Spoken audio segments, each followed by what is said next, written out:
বিকেলবেলা রাতের আহার ডিনারের জন্য নিয়ে আসছি বোয়াল মাছের নতুন রেসিপি। বোয়াল মাছের বাপা সঙ্গে আছেন আমার স্ত্রী, আমার ছোট ছেলে ক্যামেরাম্যান, আর সবাই মিলে দেখুন কিভাবে তৈরি করতে হয় বোয়াল মাছের বাপা। আর যারা খাবেন অত্যন্ত সুস্বাদু, মনে থাকবে চেটে চেটে খাবেন যদি তৈরি করতে পারেন। একটু ভুল হতে পারে, দেখবেন শিখে দিচ্ছে। আর নতুন বৌমাদের জন্য কাকাবাবু সর্বক্ষণ নিয়ে আসবে নতুন নতুন রেসিপি। আজ বোয়াল মাছের রেসিপি।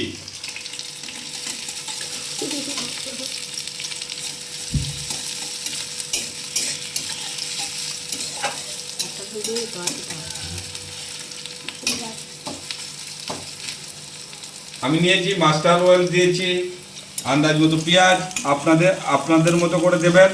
সবাই আন্দাজ করে তেল দিয়ে দিবেন, পেঁয়াজ দিয়ে দিবেন। এখন বোয়াল মাছগুলো একে একে ছাড়ছি, দেখে নাও।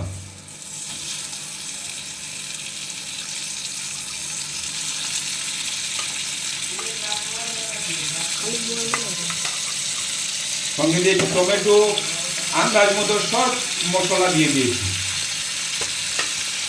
কি কি দিয়েছি জেনে নাও। হলুদ গুঁড়ো, মরিচ গুঁড়ো, জিরা সব একসঙ্গে দিয়ে এই দেখো কিভাবে তৈরি করতে হবে বোয়াল মাছের বাপা। পিস করে দিয়ে দিয়েছি, দেখে নাও কি সুন্দর হচ্ছে। সময় যাবে আরো সুন্দর হবে, অত্যন্ত সুস্বাদু খাবার। এই যে দেখুন সুস্বাদু বোয়াল বাপা হয়ে গেছে। একদম শর্টকাট রান্না আজকে একটা শিখালাম। এখন ধনিয়া পাতা দিয়ে দাও, বাস হয়ে গেল সুন্দর বোয়াল মাছের রেসিপি বোয়াল বাপা।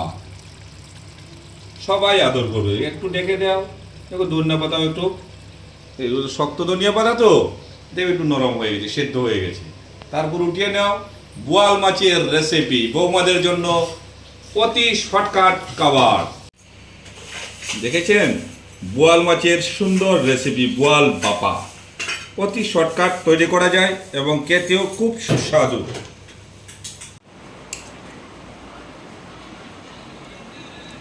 খুব স্বাদ বোয়াল মাছের রেসিপি।